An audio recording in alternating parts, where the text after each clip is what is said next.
Catch them is my real test. To train them is my call. I will travel across the land, searching far and wide. Pokemon to understand. Pokemon, gotta catch 'em all. It's you and me. I know it's my destiny. Pokemon, oh, you're my best friend. In a world we must defend. Pokemon, gotta catch 'em all. So true. Our parents will pull us through. You reach me and I reach you. Pokemon, gotta catch 'em all. Gotta catch 'em all. Gotta catch 'em all.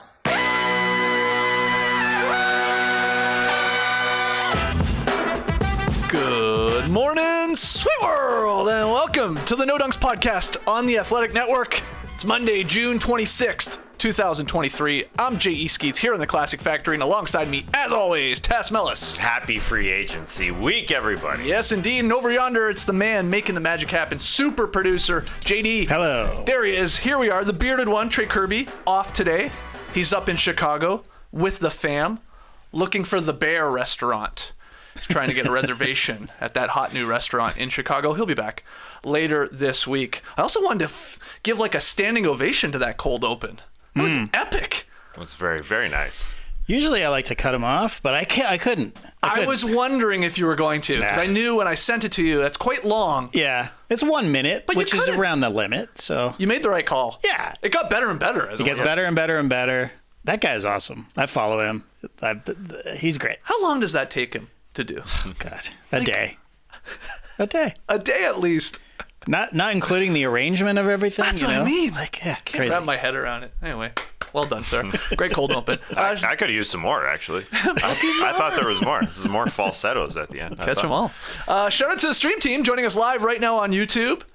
Go get your No Dunks merch over at nodunks.com. T-shirts, hoodies, hats, and yeah, brand new beach step and tank tops available in 3 colors. You got white, you got pink, you got black. Catch them all! And you have a few days left to take advantage of the Athletics' sick summer deal. $1 a month deal for a year. Go to theathletic.com/nodunks. We're talking 25 cents a week, people, for unrivaled sports coverage. So I highly encourage you to take advantage of this and get yourself a subscription to The Athletic. Yeah, don't be our rivals. Get your unrivaled sports coverage. I like that line. I do too. Later on today's pod, we're going to have some fun tasks. We are going to draft 5 players that we think are the likeliest to earn the face of the league label 4 or 5 years from now. You know where this idea came from? Theathletic.com, baby. Yeah, a team of NBA writers there coming up with this great, fun article. And I was like, hey, we should do this. We should straight up steal this. Is it considered stealing if they work at our company? I don't know. Future face of the league. It's something that people are talking about because Steph getting up in age, LeBron especially getting very old. We're having these discussions. Some people at the finals because Nikola Jokic is becoming more of a face of the league. Right. Can he be? Begrudgingly, yeah. Yeah, he doesn't like it. Yeah. So I think this will be a fun debate and a fun little draft that we'll do. That's later in the show because I got a bunch of NBA news and rumors for my man Tass, for everybody in the stream team, everybody listening to the podcast later. First one, Timberwolves center Naz Reid has agreed on a new 3-year, $42 million contract that includes a player option in that final year. The deal keeps Reid out of free agency and keeps him with the only franchise he's ever played with there in Minnesota. Tass, were you surprised by this, that the Minnesota Timberwolves locking up Reid before he can even hit free agency? I was a little bit, but this is how you do a contract year. You come out and you ball out. Undrafted. 4 seasons. Started in a 2-way situation, did a lot of G League work, 3 years with the Timberwolves, and then boom, got it all together. And I brought it up last week because he was hanging around the draftee workouts. He was there with the Timberwolves, and I guess they just decided we've got to pay up. I do think, even if he's not a monstrous name, that he could have earned a little bit more in free agency. Yeah, that's what's the shocking part of this. Yeah, that is the surprising part because only 18 minutes per game for this 7-footer who's got some guard skills. He was putting it on the floor. He's expanded his game. In 18 minutes, 11 and 5, an assist, nearly a block, half a steal, 53.7% from the floor for a guy who shoots threes. It's a very good percentage. It's true. And I think he could have got a little bit more money. When you look at what he did as a starter, I'm sure there's people around the league saying, yeah, that guy can start for us. 11 games, 16.5 points, 7 boards, almost 2 assists, steal and a half, a block, 50% from the floor in just 26 minutes per game, and put up a lot of impressive stat lines in those starts. So, yeah, I'm a little surprised, but good on the Timberwolves for saying maybe we can't go attract free agents right now with our cap situation being what it is, paying Karl Anthony Towns and Rudy Gobert max contracts, so we got to pay our own. And they got it done. Yeah, Reed's going to make $13 million in 23-24, so next season, then $14 million, and then he'll have that $15 million player option in the final year. But that $13 million, that is just slightly more than the non-taxpayer mid-level exception, which comes with a starting salary of $12.4 million. I'm with you, Tass. This is a hell of a deal here for the Wolves. Like, it's not as easy to go, all right, you give this guy 36 minutes per game and you're getting 22 and 12s. You know, You'd like to do that when you look at the per 36, but that's not how it works. We know that. But, man, he is proven to be one of the best scoring bigs off the bench in the NBA. I mean, he's done this for a couple seasons now in that very limited role. But you brought it up here. The Wolves now have, obviously, Gobert as their center. Karl Anthony Towns is their power forward, also a sort of a center. Naz Reid, he can play both positions as well, but he's a big. And let's not forget, they did trade into the 33rd pick to get Leonard Miller, who's we say the steal of the draft, and is a big guy as well, more of a power forward probably than a center, but it's a lot of money is what I'm getting at here. Yeah. Like, remove Miller, forget that. That's like $90 million we're talking for your big rotation when all three could be centers in this league. For sure. Even though, again, they play alongside each other at times. And this is the year they're going to have a bit of an experiment. That $90 million mark is going to go up next year, I think, at the end of this year. So the end of this upcoming season, one of them is going to get moved. And I know that's pretty presumptuous to say, but I find it hard to believe when Anthony Edwards comes up for his max contract deal, when it's time, 12 months from now, when Jaden McDaniels as well, who I would guess, total ballpark, he still has to grow a little bit, still has to continue to play this way, but I think he can make 25, 30. He's that good. That's next year it's going to be $108 million because Karl Anthony Towns' max offer kicks in. Yeah. So $108 million for those three guys. And then you get a max of Anthony Edwards, and you get 30 from approximately, it's a guess, for Jaden McDaniels. That's like $188 million. Hello. It can't happen. Right. It just literally... For an 8th seed. Yeah, it literally can't happen.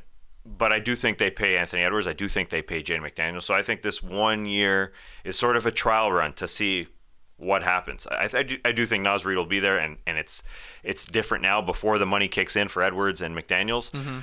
But I think one of them will be gone in 12 months. And so I think it could be Towns, could be Gobert, it could be Naz Reid.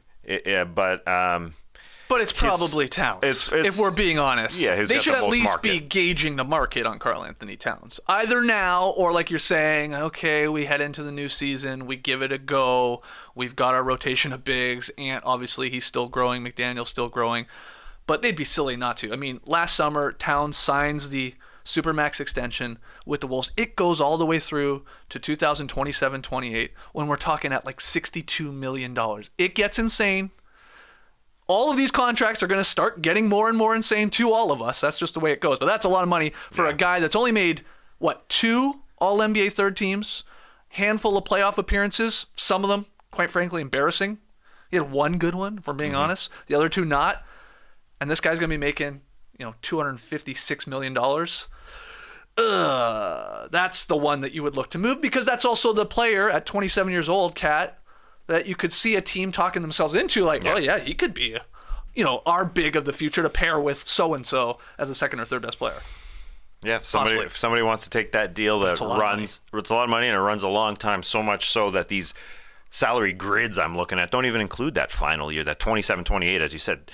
It's a long way down the road, yeah. So he signed for another 5 years. But, you're paying 3 big men in a, it's a wings game, and it's a game that, you got to be nimble and you got to be quick, and they're going to try and see how this works, but they've got to pull the plug at You some want to point. finish the nursery rhyme? Or? You got to be nimble. You got to be quick. Jack jumped over the candlestick. Yeah. Is that how it goes exactly? I think so. Yeah, Jack be nimble, Jack be quick. Other notable center free agents, if you're looking at the market, and I think later this week maybe we'll hit you with like a free agency primer just to go over some of the names, but it's not all that sexy, which is also a reason why, wow, Naz Reid at just that is a hell of a deal, and maybe he could have gotten more. It's Vucevic there. It's Brook Lopez. It's Pirtle. It's maybe Christian Wood. I mean, I'm starting to already get to names where you're like, oh, Mo Bamba. It's like, that's it. Mm-hmm. That's really it. And so what I'm getting at is like Naz Reid was, I don't know, he was probably the 4th, 5th, 6th best center available, after Porzingis obviously opting into the final year of his contract there and going to Boston. He's on the short list here for centers. But now, not any longer. Yeah, you mentioned Christian Wood. Really, Naz Reid kind of pulled off a Christian Wood. Undrafted, again, minimum for the last few years. And now, I guess, what did Christian Wood sign for? I guess it was like 3 for $27 way back with the Rockets for that deal when Raphael Stone said he could be our center of the future. Now he's bounced around a little bit, moved on to Dallas. But Naz Reid he's like a bit of their heart and soul in Minnesota. Yeah. And they just absolutely love him. So I think that was part of also the reason why they brought him back. And this 13-14 mil that he's going to make these next couple of years feels like it's totally worth it. He can easily move into the starter's role. And like you said, the per 36 numbers they're dumb. Don't look at them. But the better example of what he can do are his starters numbers, which are decent. Very good. Not better than decent in 26 minutes played. Those numbers at 16 and 7. So you can expect that from him. Yeah, you can see why they want to keep a guy like this around their team, around the locker room.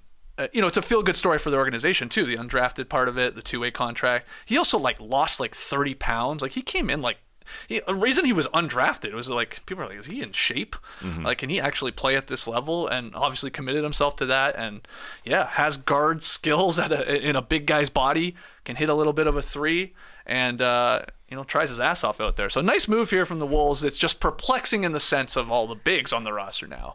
Yeah. But I do think they'd be silly not to be making calls about Karl Anthony Towns and what you could get back to replenish the draft picks, to get a couple other pieces that maybe make more sense around Ant and Gobert, and now even Naz Reid and McDaniels as pieces. So we'll see.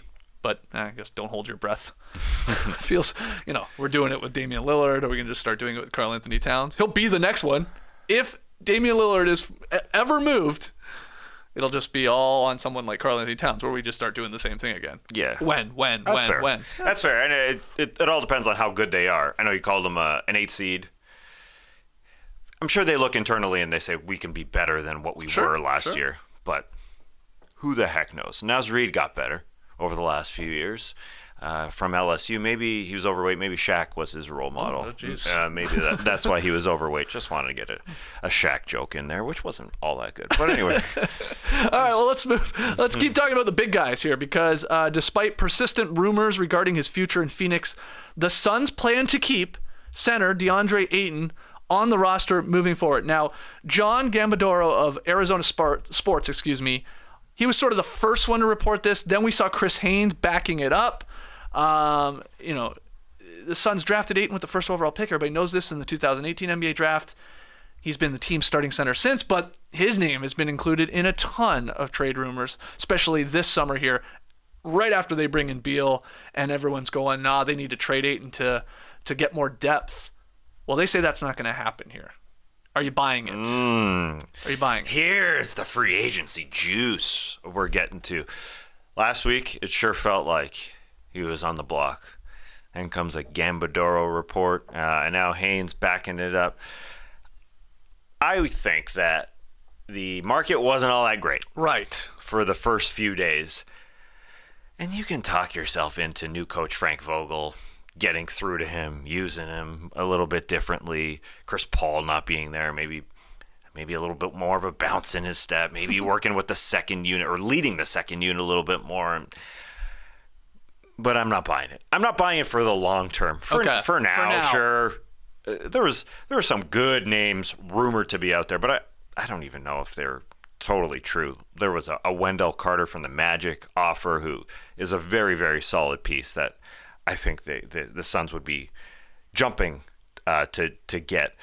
I don't even know if that was true. I guess the market, I throw that name out there, but I think that was even richer than what people were offering. Right. I don't think there was enough. And it would only make sense to trade for multiple parts, especially with what you saw out of some of their backup work when DeAndre Ayton got into foul trouble against Jokic.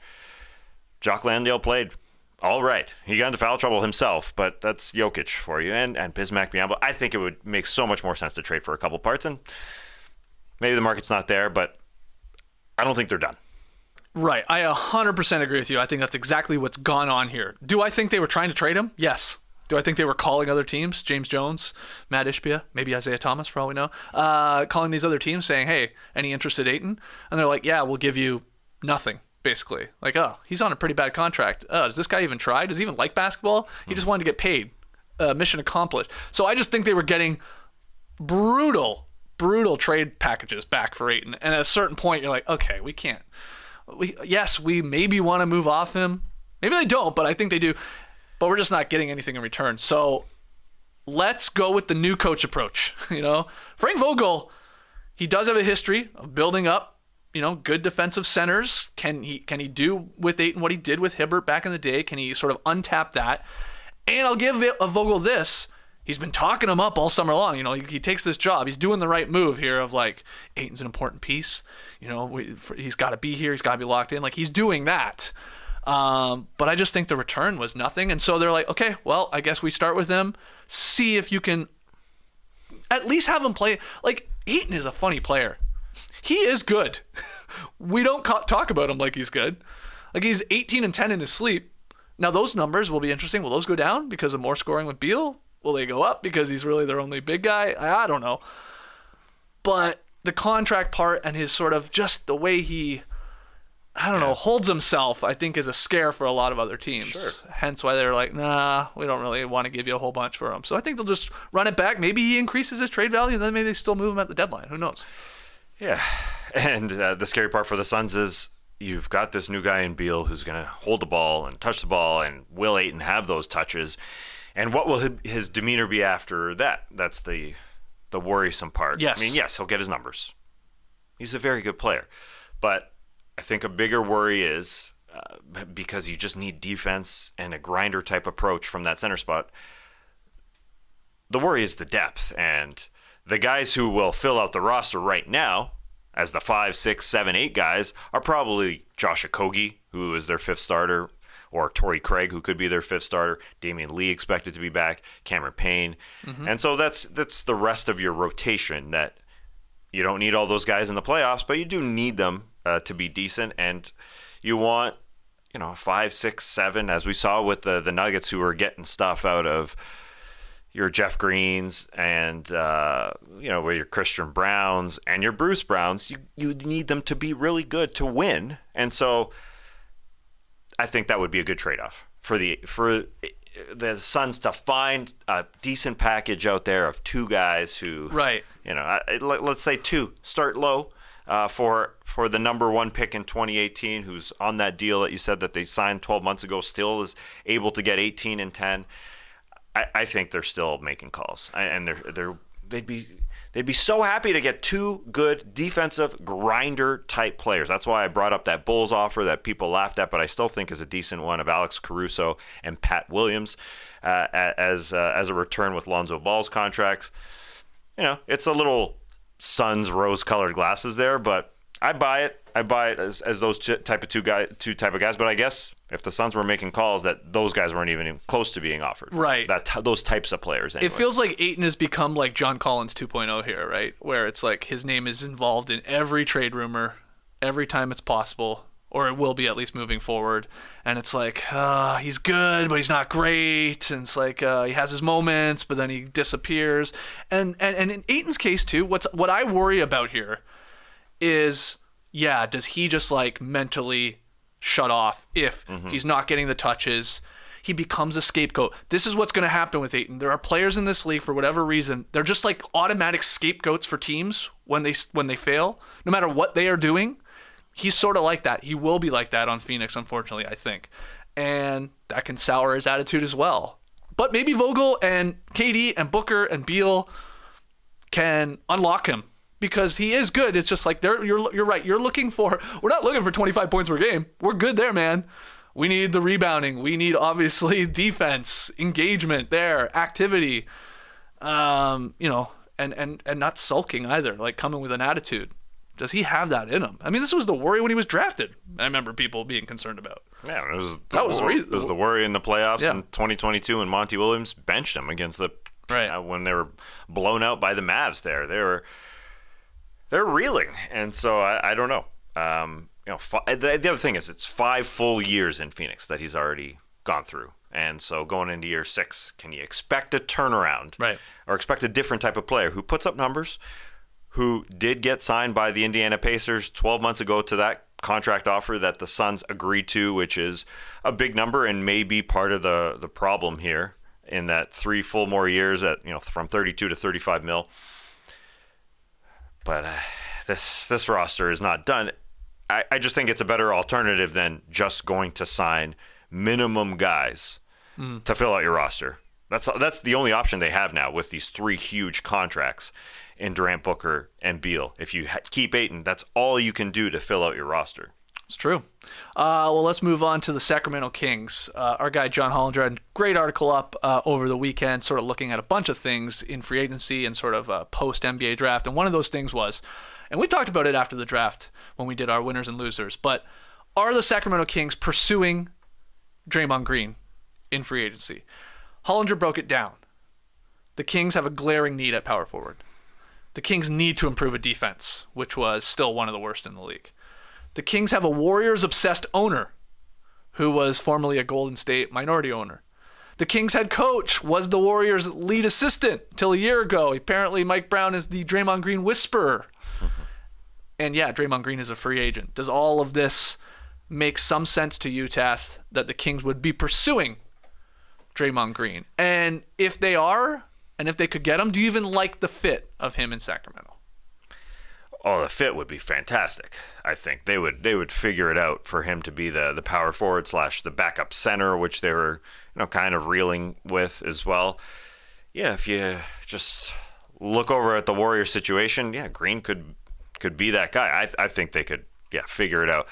I wonder this Mike Brown whisperer stuff. Like I looked it up now. How long has Mike Brown been with the Warriors? It's been a while, but they won their first championship when Draymond was amazing without Mike Brown. So maybe he is the Draymond whisperer. I don't know. I buy the Hollinger part where, yeah, this fits perfectly, and Hollinger's smarter than us because we were thinking, that money that they got off of by trading Richaun Holmes on draft day maybe could be filled by Kyle Kuzma. But this makes more sense. Just more of a defensive attitude. They didn't have a problem with points. That's what Kuzma would really bring to this team. And yeah, I think this was great. The relationship there with Brown. But at the same time, you're going to be spending a lot of money if you were to try and get Draymond Green to the Kings. This is the thing here. Opening up all that room, what gives them like 34, 35, $36 million in cap space they could get to. It'd be looking at a lot of that going to Draymond Green, I think. Yeah. That's a little worrisome. Yeah, but you think Draymond Green automatically makes Sacramento Kings like a championship contender? Well, you'd think that when you spend it, right? But yeah, you'd think it's the intangible stuff. It's the attitude thing. But maybe they already had that. They are a tough-minded team. They are a team that is pretty damn resilient. But I think this is all just happening because Draymond Green's being smart. He likes these rumors. It's a leverage play, really, for him with the Golden State Warriors. I mean, his head coach and Steve Kerr said, hey, if we don't bring Draymond Green back, we're not a championship team. That helps his dollar value go up with the Golden State Warriors. Steve Kerr was just on Draymond Green's podcast just now a couple weeks ago. They're buds. And I think new GM Mike Dunleavy is fresh-faced in the GM chair for the Golden State Warriors, was brought in, and he made this move for Chris Paul. But I think it would be wild to not pay what he needed to bring Draymond Green back. That would just be astonishing to me that he wouldn't do that to bring this thing back that Stephen Curry has asked for. He has asked for Draymond Green to come back. So you think he's staying? Yeah. You think it's wise of the Kings to maybe make a move for a Draymond Green, but you don't think it's happening? I like the juice. I like this free agency juice here. It's exciting as we go up to July 1st when teams can start. But I think it would make sense. You don't buy it as much, it seems like. Well, no, look, I'm a little hesitant of Draymond Green and Sabonis as my two bigs, two guys that are not stretching the floor. That worries me in today's NBA game a little bit. Defensively, of course, he's going to help. My God. Like, even if they just made him, like, average, how great would the Kings be? That would be amazing. But sources tell Mark Stein that the popular current projection for Green and the Warriors is a 3-year deal, and that it would basically be shocking if he doesn't re-sign with the Golden State Warriors. So Stein is saying what you're saying here, Tess, that, Mike Dunleavy, especially after the Poole move, to get off that money, is going to be signing Draymond Green. It's just, what's the number here? It feels like whatever the number is, it's going to suck at the end, sure. But the idea is right now, if you're the Warriors, it's like, hey, we could still maybe win a championship. Whether you agree with that or not, that's for you to decide. Like, could this team, with all these dynasty guys, a little bit older, a little bit longer in the tooth, with some of the talent there on the bench, with Chris Paul suddenly in here as a floor general running the second unit, is that a championship team to you? Can they get by the Nuggets, let's say? I don't know, but that's what they would be thinking. He's going to stay, but I think it's going to be a lot. I think it's going to be a hell of a contract. Oh, yeah. Because it's like one of these contracts, too. It's like a bit of a thank you contract, right? It's not like, oh, you are a $33 million a year player. I don't think it's going to be that much, but close to that. It's going to be close to that. It might be close to that. You're not that type of player right now for 82 games. Maybe you are for 16 games in the playoffs. But it is like, you've done a lot for us here. Didn't you already receive a thank you contract? I don't know. It's a lot of thank yous. Is there a kid's riddle with a thank you want to recite? You're the one with kids. Why do I know the nursery rhymes? I wasn't even reciting. I was just, when I said you accidentally did. Well, I amazing. said this guy is nimble and quick. I mean, no, you said it better. You said this guy's nimble, this guy's quick. Oh yeah, you're right. Well, this guy could replace Draymond Green, the guy they just got in the draft, Trace Jackson Davis. That's bold. That guy was the 57th pick. Yeah. Draymond Green's second round pick. Yeah, I mean, on the horizon anyways. Mm-hmm. He's an old draft pick. He's 23 years of age. He seems like that same type of guy. But I think that Draymond's going to get paid. All these smart moves here. He's in, where was he? In France with LeBron. Mm-hmm. I mean, they're just talking business. Rich Paul, how are we going to milk this thing? And so I assume he's coming back. Jordan Poole gone. It's all about numbers here. But I think he would work great with the Kings. Yeah, 2 non-shooting bigs. The Warriors made it happen. The Warriors made it work with Kevon Looney as their center and Draymond Green there. Warriors have Steph Curry and Klay Thompson. Yeah, well, these guys can set some big screens. Fox, good point. Fox, Herter, and Keegan Murray, who's a great outside shooter, would figure it out, I think. So, yeah, I'm sure they're talking. Are any of these free agents going to leave? James Harden has a player option. Is he leaving the Sixers? Kyrie Irving, it really feels like he is not leaving the Dallas Mavericks. Chris Middleton, he opted out. No chance. He's staying in Milwaukee. He's probably staying in Milwaukee. I agree with that. Fred VanVleet, I think, is the one now on this list that you're like, is he going back to Toronto on a 3-year, $30 million type deal or not? Is he going into space somewhere on one of these teams that could bring him in? Draymond Green just talked about. Jeremy Grant feels like he's staying. Brook Lopez? Are the Bucks going to bring the whole team back like the Warriors are doing? Vucci, baby. Kuzma. Okay, then we get into names where maybe they're leaving. Yeah, D'Angelo Russell. There's some Harrison Barnes. There will be guys moving. Final piece of news here. Paolo Banchero, number 1 pick of the 2022 NBA draft. He is the 11th American pro to commit for Team USA and the FIBA World Cup there in the Philippines. Now, this is interesting because he had said originally that he was going to play for Italy. Oh, yeah, he has an Italian passport. And it sounded like it was all but a done deal that he was going to represent them. And he has changed his mind. I don't know if this was Grant Hill and the Dookie connection there or what. But He has decided he's going to play for Team USA, and now we have 11 guys, like I said. Here's the team. The guards, Anthony Edwards, Tyrese Halliburton, Jalen Brunson, Austin Reeves. Forwards, Banchero, Brandon Ingram, Mikal Bridges, Cam Johnson. He's a restricted free agent. Bobby Portis. And then the centers, Jaren Jackson Jr. and Walker Kessler. So there you go, Tess. Were you surprised by this at all? You have been researching. You've been wanting to know who is filling out this roster. I love this stuff. I don't know why. Yeah, you get I'm a into sicko it. for this stuff. Yeah, especially when it comes to Team USA, obviously, because you get into like, oh, any of the OG guys going to play, guys that have already... Because this team is short on national team experience. Nobody's appeared for Team USA in a World Cup or the Olympics. None? None. 11 guys I listed. Now, there is a spot open, so will that be somebody that has? I had forgotten, though, that this is what Adam Silver wanted. It was in the Athletic article that he suggested, I don't know when it was a while back, but he liked the idea of at least one of these international phases here, either the World Cup or the Olympics, that he said we should do what sort of soccer does, where one of them we send like a young squad, like a 23 and under is what sort of they do in soccer, right? But we do that because we don't want the elite superstars of our game to have to always go, like basically every 2 years, to the World Cup and then the Olympics, and the World Cup and the Olympics.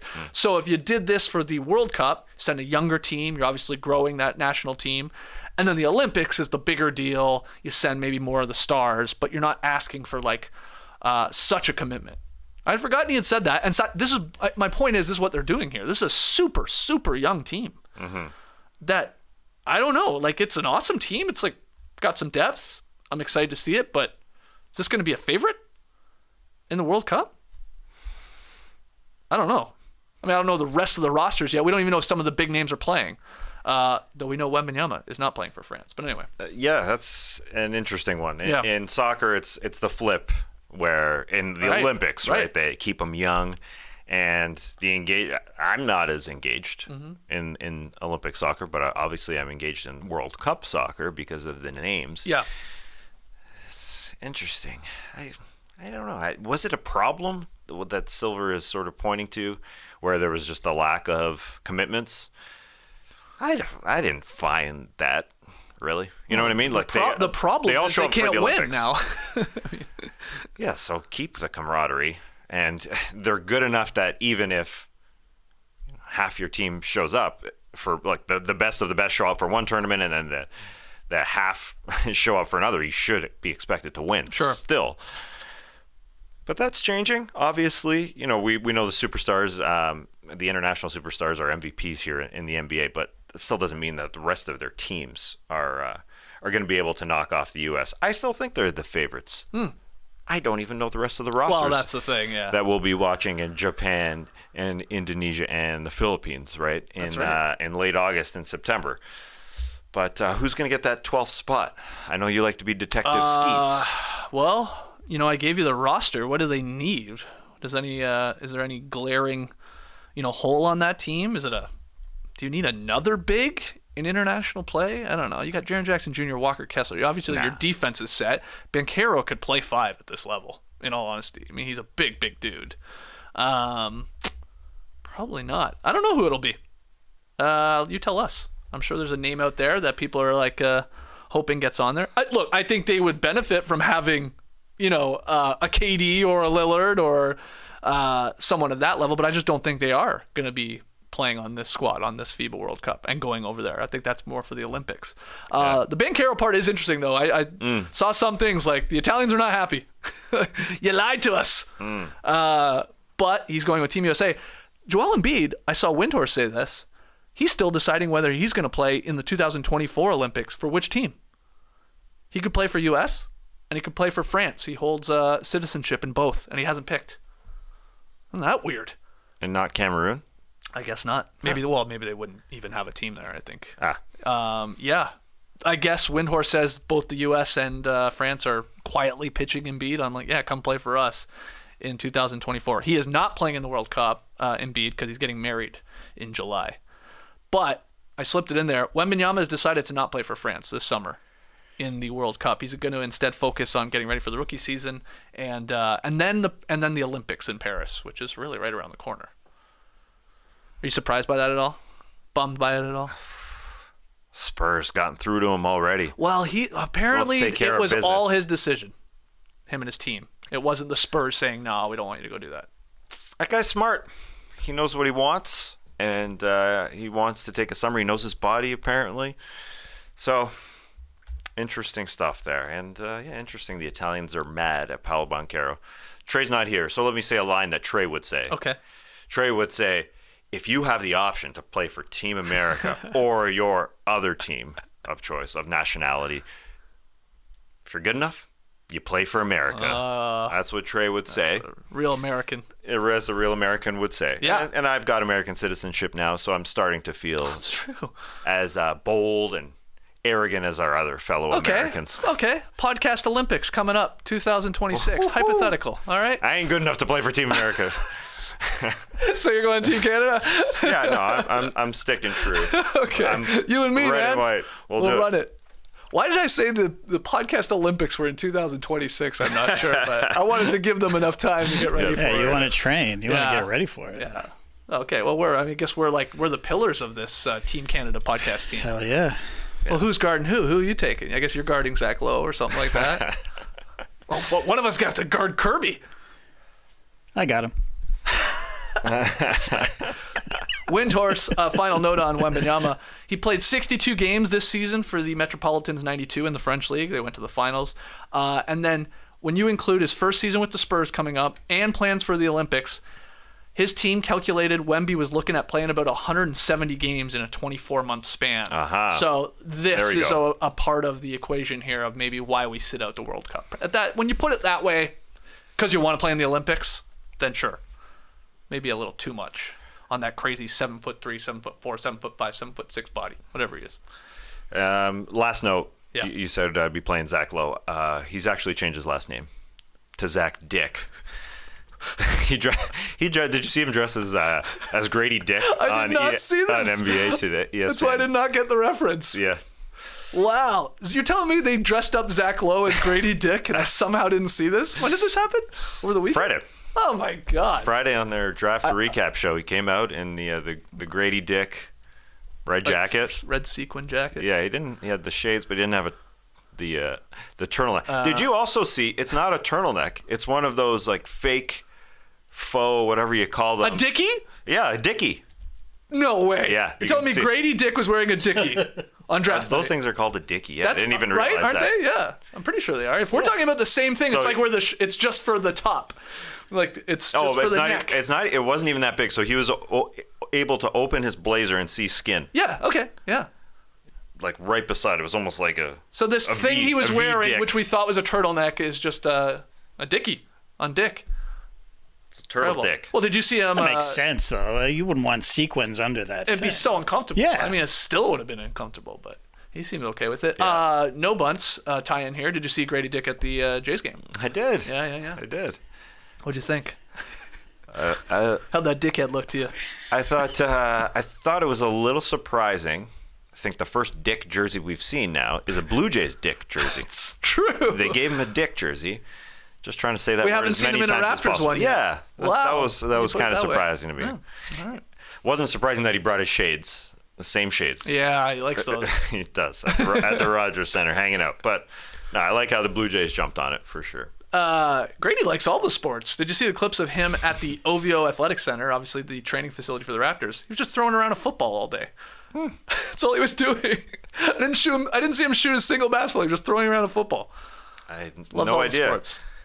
Got to do a re-edit of our recent short on YouTube and all our social medias of basketball players who play football. I guess he plays football too. Yes, he does. All right, let's take our first break. When we come back, we are going to draft the next face of the league. Don't go anywhere. So I was at a party on Saturday. Someone asked me about my Bombas socks, and I had them on. And then unfortunately, we got interrupted, so our conversation ended. But I saw that same person the next day, and we continued that Bombas conversation.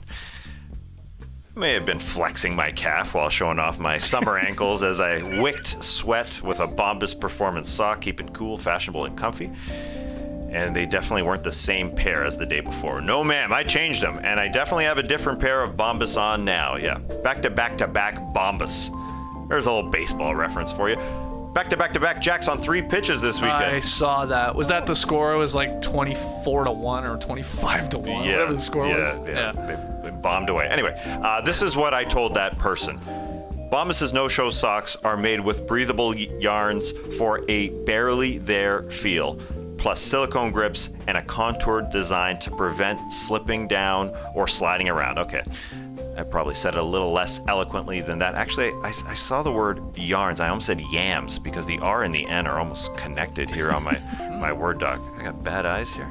Anyway, every item is seamless, tagless, and effortlessly soft. Bombas are the clothes you'll want to get dressed and move in every day. Socks, underwear, and t-shirts are the number 1, 2, and 3 most requested items in homeless shelters. That's why for every comfy item you purchase, Bombas donates another comfy item to someone in need.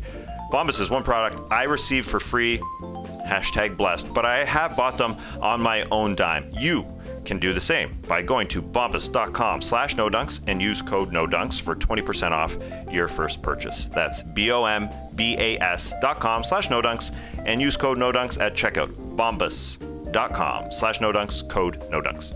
Okay, so a couple of things. One, if you're joining us live on YouTube, hit that like button. Make sure you subscribe. If you're listening to the podcast, leave your boys a 5-star rating and review wherever you download and listen to No Dunks. The second thing is, were you at a party where you had to take your shoes off? Was this an indoor situation? Yeah. Hence the socks. How'd you feel about that? Yeah, I said I went to a party because I was trying to be cool. Okay. I was at a kid's indoor playground party. It was a party. Still a party. It was a party. Still technically a party. I was at this party, and then I saw the same person the next day, and she was asking me about my Bombas socks. Yeah. But actually, the next day, sockless. We got caught in that crazy rainstorm outdoors. Very tornado-like here for a second. Yeah. It was nice. It's like 90 degrees / 25 Celsius. Everybody's doing their water slides, these children's, and then got a severe thunderstorm warning. Let's get inside. Came in quick. I'm glad I wasn't wearing my Bombas socks because I had a lot of dirt and mud in between my toes. Great host, though. We just walked in with our dirty feet. Oh, wow. That's nice. Not even wiping them on a towel or anything. Yeah, there was some wiping. Oh, okay, good. There's kids. It's gross in there. Hey, you're having a party, your house is going to get dirty. Yeah. Which is why that was a topic on Is This Good, was it not? Maybe with Ariel Helwani, if I remember correctly. Oh, yeah. Talking about wearing shoes in the house. Because he's adamantly against it. Very against. Which it is a very Canadian thing. You take your shoes off at people's houses when you go in. He's next level, though. He's an admitted germaphobe. Yeah. I believe you do take your shoes off at somebody's house. I'm fine with that. I want you to do the same in my house. Unless I'm having a party. Okay. If I'm having a party, I think shoes stay on. Yeah. I agree. I think it's sometimes a part of the outfit for people. Mm-hmm. It is a little awkward in a way. There's 40 pairs of shoes now by the door or whatever. It's just you just leave them on. It's a lot easier. Yeah. Yeah. You want Only for a party. I totally agree. Okay. Good. I want a complete fit. Although these socks are so good. I mean, that's the fit. Better than our shoes. That's nice. All right. So let's get to this next topic. I actually put the link in the show notes to this Athletic article debating the face of the league. Who's next? Because in this article from our guys at The Athletic, a bunch of them having some fun with this, from 2007 to 2020, every NBA Finals featured LeBron, Steph Curry, or Kobe Bryant. That streak ended in 2021. It didn't happen again this season without one of them being in there. Curry, obviously, in 2022. But it got them thinking, who is going to be the next face of the league? Because you teased it at the top, Tass. LeBron James, I mean, who knows? He might play till he's 80, but he should be winding down soon here. Once Bronny Jr. gets here and maybe plays a season or two. And then Steph Curry, getting closer to 40, in 5 years at least. So once we hit that point, because everybody's going to agree that LeBron and or Curry are the face of the leagues, right? Totally. Right now. Yeah, totally. They still are. They have been for a long time. But when those guys are gone, who's next? And before we get into drafting, Tim Cato, they were trying to define what the hell does face of the league mean. I thought he had a good breakdown. He suggested there's 3 factors: success, spectacle, and sort of a social omnipresence. The it factor, if you want to call it that. So you got to win rings. You have to win to be considered the face of the league. You have to frequently create on-court highlights or at least have a very engaging style of play. And you got to be a compelling figure that fans and the media want to discuss. They want to debate. You have to be on those levels. I think that's right. I mean, that's how I look at the face of the league. Totally. Right? That's why Tim Duncan was never the face of the league. That's right. Much success, but he wasn't omnipresent, and he didn't have the sexiest game. Yeah, not the most. That's exactly right. Yeah. So let's do this. Let's draft 5 players each that we think could own the face of the league label 5 years from now. Ballpark, 4 or 5 years now. Yeah. Basically, let's not take Curry. Let's take him out of the equation. Yeah. He could still be playing when he's around 40. Yeah, he'll be 40, and the prior years build up your case, and so Steph will probably still be it if he's playing. Yes. Like LeBron right now. Right. Even if he's not winning. But let's take them off the board, okay? That makes it a little bit more fun. So we'll go 5 guys each here. I actually think this is really difficult. It is. Because we get into the whole thing, and I know we'll debate it. Do you need to be an American? Can you be an international player and be the face of the league?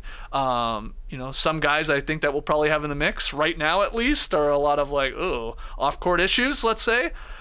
But let's get going here. You go first. Who is your first draft pick in the face of the league label 5 years from now? It's presumptuous, but I'm taking Victor Wembanyama. Yeah, okay. I'm going with it. there right now, eh? Yeah. All right, I'll build our teams here. Listen, you can't predict the success of a player, so it's unlikely he's winning ship after ship in 5 years.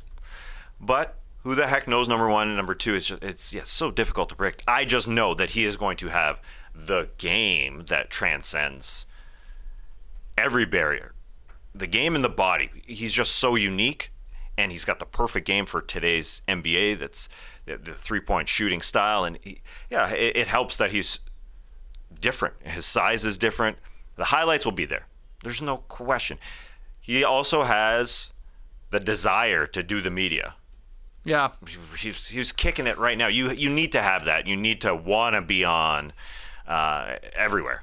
You just have to have some advert or some brand recognition, some of that stuff, some marketing, and he's got it. He is smooth as butter when he does his mic work. He's charismatic. He was there on draft night for hours and hours and hours, and even in hour 3 and hour 4, cool as a freaking cucumber. Did you see him asked about whether or not he had Riz? and he I did see this actually. Yeah, he rolled with it. Yeah, no problem. He said, "Oh yeah, Riz. That's the ability to pull females," as he said, pull females. Not that I use it. Like, he's already playing hard to get. I mean, he's just so good on the mic. He likes it, and so that's part of it. He has charisma. He works the cameras, and yeah, that's not going to be the issue for him. I'm with you. Probably not the highlights either. It'll be just the success, the championships. Sure. Yeah. So I took that out when we get into a bunch of other guys. Like, if you could just say, well, what about Jokic? I mean, he is winning. He's not going to be the face of the league. I just highly doubt it. If you don't want to have, a brand sponsorship, you don't want to do any sort of marketing, you don't like the interviews, that is a third of the equation. I'm totally with you. You got to win. You got to have a sexy type of game. And you got to want to have your face out there. It is about the social media impressions. You just have to be out there. And Victor Wembanyama is great, or has a great case because he's already had a head start. Like, they were showing his games on the NBA app. It's LeBron-like in that sense. It is LeBron-like. Right, back to his high school days. Yeah. Yep. Okay. So I think he's got a great case, but it's easy to take some of the other guys. So. Yeah, I think is it a reach going number 1? Maybe. I would have wanted him on my team, no doubt, but you went and got him, just like the Spurs did, so good on you. I'll go Giannis. Because the counter to Giannis being, or should being number 1 in this is, like, he already is Wembanyama, really. Like, he's already won a ring. He's already won MVPs. So why is he not face of the league? Well, he might be. He might be. I mean, he'd only be, like, 33, let's say, in 5 years. I mean, still young. He'll still be playing, hypothetically. He could have a couple more titles. He could have a couple more MVPs. He obviously, checks all the other boxes. He is extremely charismatic in his own weird way with his dad jokes. Absolutely. And obviously has, shoe endorsements and all his other stuff. So I'm going Giannis. There's not much more to say. He's knocking on the door of it already. Yeah. It's sort of like those guys get out of the way and it could be his. So I will go Giannis. Yeah. So we're both taking international guys here. 1-2. Yeah, and I don't buy the argument that an international guy can't do it. I don't buy it. I think if Jokic wanted to be it, it could be him. But he doesn't have the personality. He doesn't want to do it. Yeah. What's your hesitation I with push Jokic? back on that because I'm trying to think of one. Oh yeah, we haven't had one. I mean, even like We haven't. it's like, was Akeem Olajuwon the face of the league when Jordan was gone? I guess he maybe was. Yeah. For a very short window. Jordan was still looming. I know. He was still young. That the story was, maybe he's coming back. Of course. Yeah. And it was Jordan, but we haven't had one. But we haven't had this amount of international success quite yet. It was tough to not take Giannis, but I think Wembanyama has this incredible head start where he is so eloquent. Out the gate, he's 19. Giannis, we had no idea what he was going to be. But for he's got the head start years. in the sense of rings and MVPs. Like, Yes. that probably is the more difficult part, if we're being honest. You're right. And it took time for LeBron to get there as well. So during that time, it was Kobe as the face of the league. But you're right. We haven't had a non-American quite yet. So it's a fair question. So who do you go with your next pick? I'm going to take Luka Doncic. Yeah. I think he's got enough of the benchmarks, and people will say, hey, you can't miss the playoffs and be a face of the league. Yeah. But he's only been in the league for 5 years. He has reached the conference finals. He has showed he can carry a team. So the ring's got to be there. That's the toughest part. Mm-hmm. Wanting to be on social media, yeah, you can do that. Having the game, and the wins have to come. And so Giannis would have definitely been my 1A pick, but I'll go Luka. Okay, Luka definitely going in the Athletics version of this draft pretty early. It all makes sense, and he needs to sort of do all of these things because he doesn't have any of it yet, right? Obviously the ring, obviously not an MVP. You're not worried about like the way he plays. The highlights are there enough for you. Obviously not a high flyer, but he's like a game winner type guy. Obviously incredible passer. I think they're there. They're unique enough. Yeah, I think so. Yeah. Everybody. I mean, he makes highlights. Mm-hmm. They're outside 3-ball bombs. Is the on-court demeanor with referees a problem? Does that hurt his candidacy? Maybe.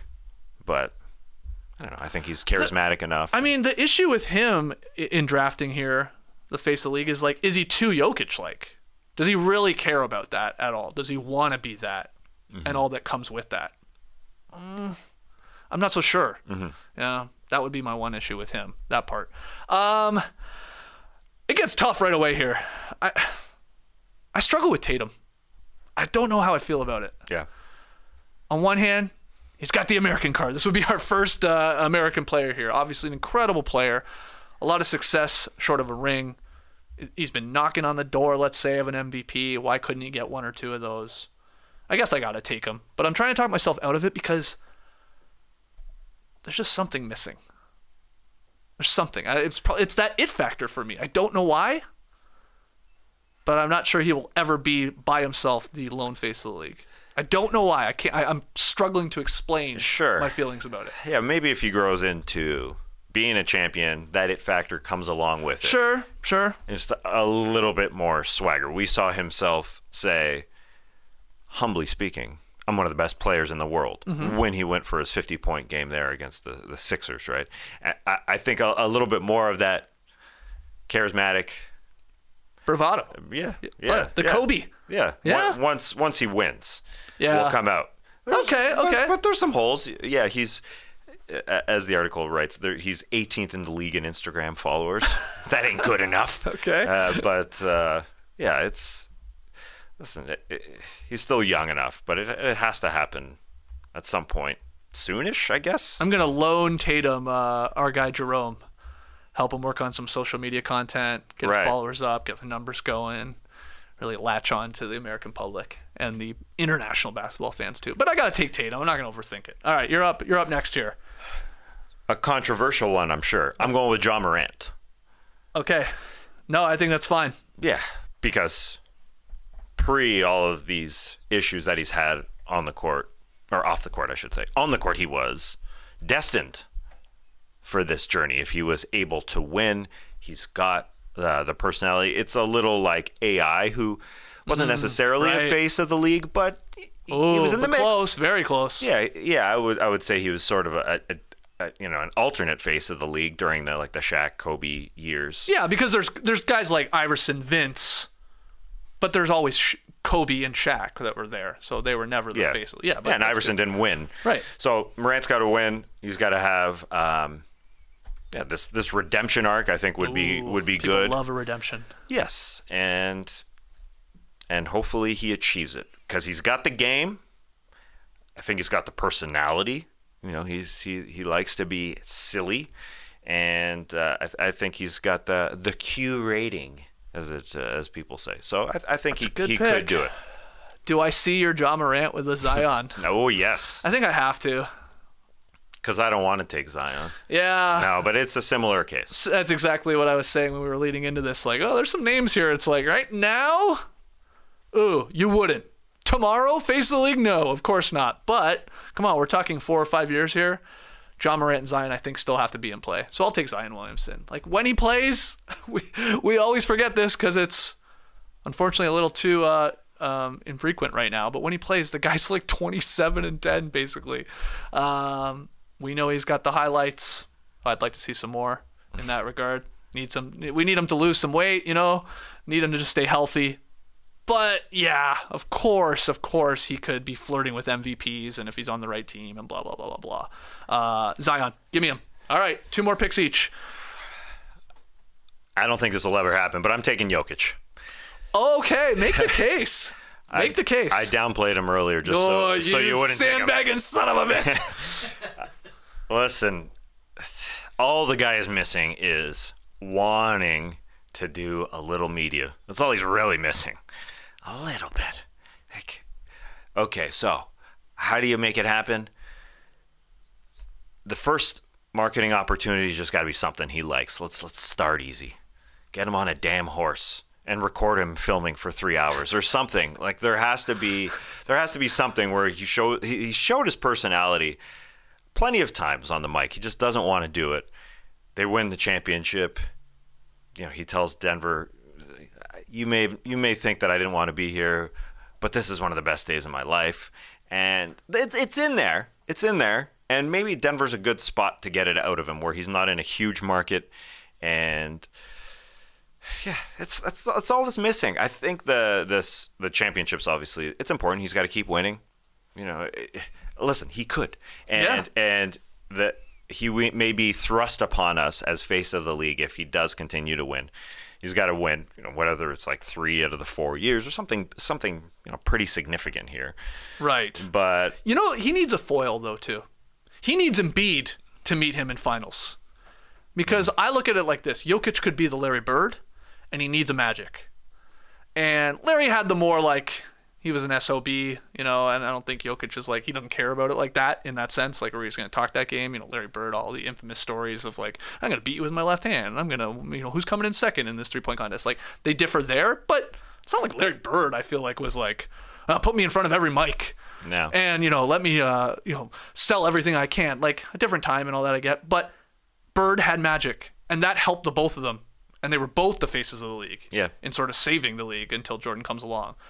Jokic, I think he would benefit from having that foil. Yeah. So if it was like, it'd be awesome if it was an elite big man, if it was like an Embiid and stuff like that.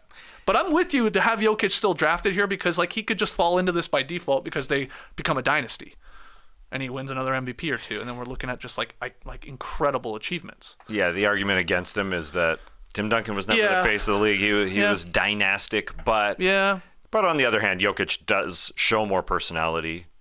I do think his game is a lot fancier than Tim Duncan's. Yeah, the foil would help. It wouldn't hurt, that's for sure. Mm-hmm. Yeah, Larry Bird's a different time where the league needed saving. The league doesn't need saving now, so it's kind of a different time. But it's hard to draft a big man too. Big men it's not as sexy to be face of the league. But unless they're freaks like Wembanyama and Giannis, I guess. Yeah, or even like LeBron, borderline. You just got to win and be sexy enough. All right, for my next pick here, Let me ask you, can a Canadian ever be the face of the league? Great question. Can I take SGA, or is that a reach? Oh, no. Why not? That doesn't matter. Do you think like, I think it does matter. really? Yeah, which is why I've got 2 Americans on my squad here. Yeah, I think it does. But as a Canadian, I think Canadian's different than a European player. I do think. Okay. Because I think Americans, I'd say 40% of Americans don't even know he's Canadian. Like 40% of basketball fans don't even know he's Canadian. I'm guessing. This is a random guess. Yeah, but okay. he's just That's low. low. I think people assume he's American. Yeah, I do. I think so. I mean, too. he's cool as shit. I'll give him that. He He's should not be at the walking top around of in the list. flannel like us other Canadians. You started with Giannis. I mean, he's a Greek guy. Shea, he's probably lived here almost half his life anyway, with college and all that. Dare you disrespect the Hammer of Hamilton, Ontario? Give me not SGA then. Give me SGA because obviously he's already an All-NBA player. That's a good pick. I don't know why he's going to get worse over the next 4 or 5 years. He should be in the conversation of MVPs. He scores enough to be in an MVP conversation already. He would need more team success. We think that's right around the corner for this squad. He's cool. There's no doubt he has a cool factor. He just has that. So yes, I'll take SGA. I'll play the homer card. I probably could have let him slip to my final pick. I feel like you wouldn't have taken him. But give me Shea Gilgeous-Alexander.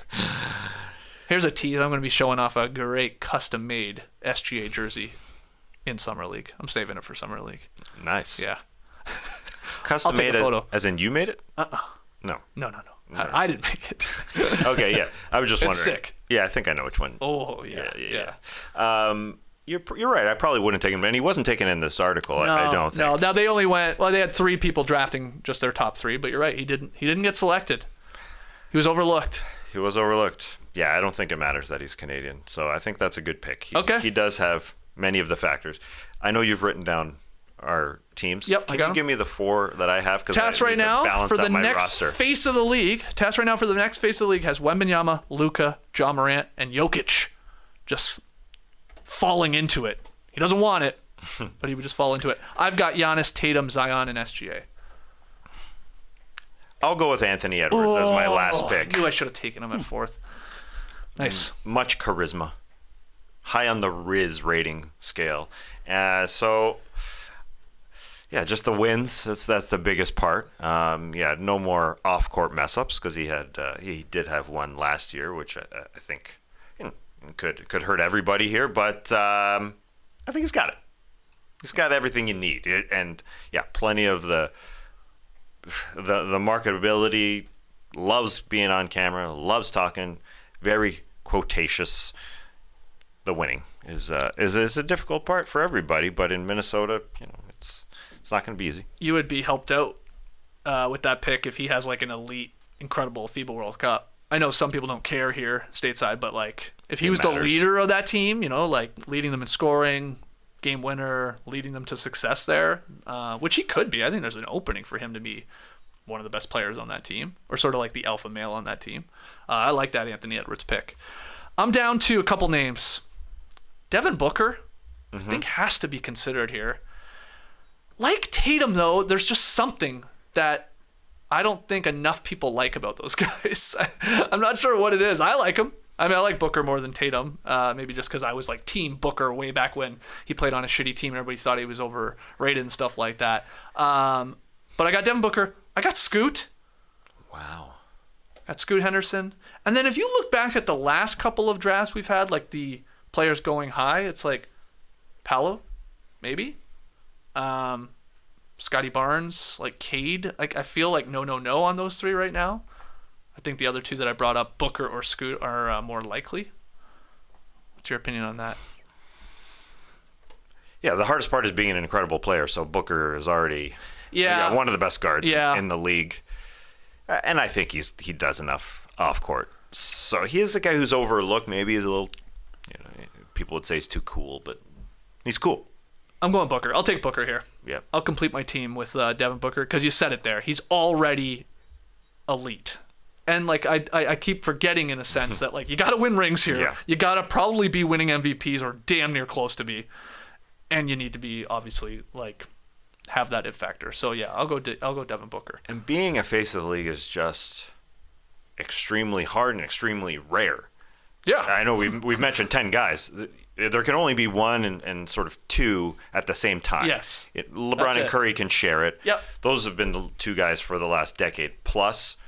Before it was Kobe, I'd say. Yeah. And then you get into an it was era Jordan. that there wasn't a Shaq zone. I don't really think so. But before Kobe, when they won those 3 titles, it wasn't Kobe's. Jordan Kobe then? was still playing when they were winning those titles. Yeah, that's so fair. I mean, he was held the mantle. He was super old. It didn't matter. I mean, it's like LeBron now, really. I mean, he wasn't having as much success team-wise in Washington as LeBron has later on in his career. But yeah, he was the Michael mantle. Jordan. He was able to retire. It's just you lose the luster when you start talking about a second retirement and the Wizards days. Yeah. And that people all want to forget. So was he? I mean, that was a transitional period where Vince could have taken the mantle, but it didn't happen. But your point stands. Since basically 1980, let's say, how many guys? Magic, Bird, Jordan, Kobe. You maybe want to throw in an Akeem when Jordan's out. Maybe you throw in a Shaq year or two. Yeah, or and then Iverson as a peripheral guy, but not the number one never guy. winning it. No. And then big time. and then LeBron and Curry. Yeah, that's it. Since the 80s. Yeah. All right, so our teams, in trying to draft the next face of the league 5 years from now, when LeBron's done, when Curry's done, and some of these other guys that you would maybe consider are probably too old, like a Kevin Durant and stuff like that. Tasco's Wembanyama with the number 1 pick. He's got Luka, Ja Morant, Jokic, and your 5th pick? Anthony Edwards. I went with Giannis, Tatum, Zion Williamson, Shai Gilgeous-Alexander, and Devin Booker. And I left Scoot on the board, or we left Scoot on the board. And anyone else that we maybe are overlooking? It's funny never bringing up Kevin Durant at all. He'll be too old. He'll be too old. He'll be too old by then. No, that next superstar to be, maybe perhaps that gets drafted. But I think there's a small chance for a guy like Cade. I mean, no, I right think now. Paolo, yeah. Yeah, I think there's a possibility. All right, you tell us. Fun stuff. Again, that link to that article from the guys at The Athletic, it's right there in the show notes. Highly encourage you to go read that. It was a lot of fun and inspired this fun topic here. All right, let's get to Tweet of the Night. Tweet of the Night. Wow. Tweet of the Night, keep it simple. It's from Victor Wembanyama. At VicW_32. That's the Twitter handle. Couldn't ask for better role models, and it is a pic of Wembanyama along with Sean Elliott, David Robinson, Manu Ginobili, and Tim Duncan. And a lot of people love this photo, not because it gets you right in the feels. You know, something great about this, right? Like, what a franchise. Like, guy just gets there. He's got all the hype in the world, and here he is with all these legends of the franchise having a dinner, but him towering over David Robinson especially. It's unreal. Wasn't David Robinson 7'1"? Was past tense. I think he shrunk. I think he shrunk. Or Wembanyama really is 7'5" or 6 or 7, whatever. Man, it looks crazy. It does look crazy because it's not a visual effect here where Wembanyama's in the foreground. He's 4 bricks. You can count it because they're against a brick wall. like literally You're right. 4 bricks. Well, even Tim Duncan's in the foreground a little bit more, and you know, he's not towering.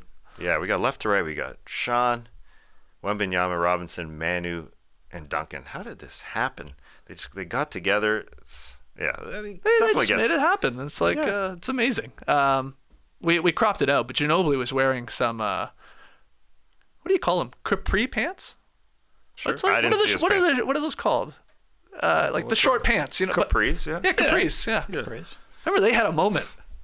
Yeah, they did. I felt like I think I had a pair. I definitely Bring them back. Yeah. You need some for your Italy trip. Yeah, no doubt. Ginobili's wearing some capri pants and some loafers. How high does a pant have to be for it to be a capri? Well, that's I like the ankle thing is like mid calf. yeah, but it's higher. Yeah, it's higher. Because you're right. Short pant. That's a look. That's for sure a fashion style. Yeah. But the capri was like, it was almost like it was perfectly between a short and a pant. Yeah. I made a great juice box too. Saw those while I was partying. Yeah. This Oh, you were raging. Raging with the Crushing two Capri of them. Suns. Like I normally I don't care about what people do post basketball, but still interested in what Tim Duncan's doing. You know what I mean? He looks like he's just cool as shit. Oh, he's way If cooler. Duncan wasn't like that in the league, he would have been Yeah, the face of the league, no exactly. problem. He was all business as face of the league. Yeah. But right now, if you're not joining us on YouTube, you've got the looks like braids tied back with some sort of bandana. He looks Cool beards. Yeah. very cool. Yeah. You can't tell how Duncan and Howard were the first two NBA players I saw in person, like in wherever we were, Arizona. Yeah. Tim Duncan and Dwight Howard, yep. Yeah. They were like supermen. They were like, you just don't, until you're next to them, you just don't, you don't know. It's so true. I mean, Shaq was like that for us when we were finally around him. I mean, this is post his playing days. Yeah. Do you mean physically or just his aura? Both, but physically, him and Dwight Howard with the shoulders, like peak Dwight Howard, it was just like, they look like superheroes. It was crazy, and they're in a sea of regular people. Yeah. That's the thing. Like, they're just like, regular people come up to their tits. That's it, you know. And then they're just, it was amazing, and I can't wait to see Wembanyama in person if we ever do. Like, just crazy. Yeah. Speaking of Duncan's tits, you can see him poking a little bit. He's changed a little bit, and because he's relaxed. They're called pecs, man. Yeah, they're not. They're actually, I'm exaggerating. They all look good. Man. They all look good. I've said this before, but yeah, when we saw, I always think of Pau Gasol and LaMarcus Aldridge. And maybe it's because I never thought of them as like that big, like that tall, but yeah, at All-Star Weekend. And them, I've compared them to like the War of the Worlds robots. Yeah. Like that's how they were like moving through the crowd, these long, just slow steps, and it's like, holy crap. And these guys aren't even the biggest guys. Yeah. It's tough for you to wrap your head around. Yeah. We got to see Wembanyama up close. Maybe Summer League. Yeah. We'll see him. I think that is part of it, how they move. Like, because Dirk, when you see him, he's appropriately tall because he always seemed to like run around like a tall guy. You know what I mean? Yeah. So when I saw him, I was just like, okay, yes, it's Dirk. Well, you brought up Dwight. Think about that. The guy you saw, the specimen you saw, and that guy can jump, has a 40-inch vertical. Yeah. Like, what? Insane. It's crazy. It's crazy. All right, let's call it there.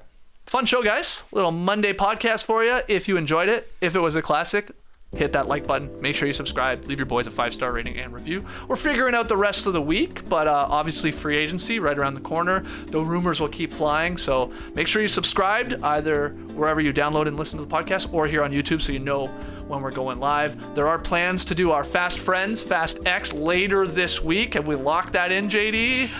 Well, we're going to record it. Okay. We're going to record it, and then we'll drop it. You got to subscribe. It'll drop. It'll appear in your feed, and you'll be happy. There you go. And there's a new Is This Good up. Yeah. Totally forgot to tell you that off the top of the show, but go check out Is This Good. Noah Garfinkel. Okay. Good podcast, you said, when I got in this morning. Yeah, I wasn't happy with the sound quality, but what are you going to do? I don't know. The humor more than makes up for it, I assume. Absolutely. Okay, go check out Is This Good. We'll see you when we see you. Until then, Clipper Bros. You heard it here first. Have a great time. Turn up. Love you guys. Awesome. Thanks for joining us. And remember, if you're going to look for Victor Wembanyama's tweet that we mentioned, he isn't verified, so don't be alarmed. That is him. It was him, yeah. Yeah. Oh, okay. He's cool. He's not verified. That's cool. Although Elon's going to just give it to him anyways. Yeah, probably. Classic. Embrace the day, people.